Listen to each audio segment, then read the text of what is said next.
Jesus, the Word, excited from the beginning with God and is divine. Through him, everything was created, and he is the source of life and light for humanity. Despite darkness in the world, his light remains undefeated. The message calls people to recognize his eternal presence, divine nature, and the hope and salvation he offers to all. Christmas ദിനത്തോടനുബന്ധിച്ച് day 21 ഇന്ന് നമ്മൾ അനുസ്മരിക്കുന്ന Bible വചനം ഇതാണ്. John 1:1-14.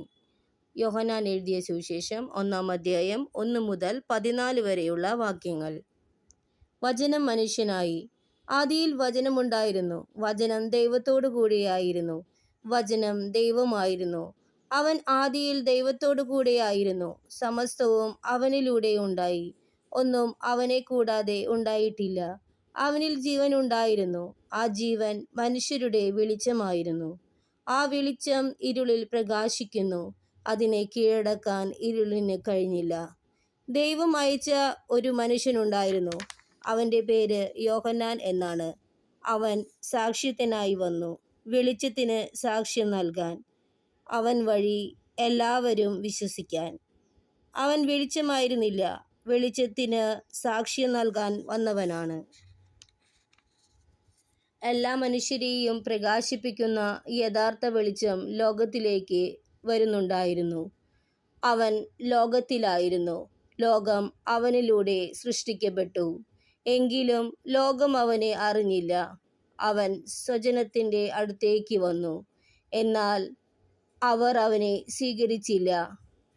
തന്നെ സ്വീകരിച്ചവർക്കെല്ലാം, തൻ്റെ നാമത്തിൽ വിശ്വസിച്ചവർക്കെല്ലാം ദൈവമക്കളാകാൻ അവൻ കഴിവ് നൽകി. അവർ ജനിച്ചത് രക്തത്തിൽ നിന്നോ ശാരീരിക അഭിലാഷത്തിൽ നിന്നോ പുരുഷന്റെ ഇച്ഛയിൽ നിന്നോ അല്ല, ദൈവത്തിൽ നിന്നത്രേ. വചനം മാംസമായി നമ്മുടെ ഇടയിൽ വസിച്ചു. അവൻ്റെ മഹത്വം നമ്മൾ ദർശിച്ചു. കൃപയും സത്യവും നിറഞ്ഞതും പിതാവിൻ്റെ ഏകജാതൻ്റേതുമായ മഹത്വം. The Word became flesh and God came close to us in Jesus. Reflect on God's love so great that he sent his Son for all people in the world. അതെ, വചനം മാംസമായി നമ്മുടെ ഇടയിൽ വസിച്ചു. അവൻ്റെ മഹത്വം നമ്മൾ ദർശിച്ചു. കൃപയും സത്യവും നിറഞ്ഞതും പിതാവിൻ്റെ ഏകജാതൻ്റേതുമായ മഹത്വമാണ് നമ്മൾ ഈ ലോകത്തിൽ കാണുന്നത്.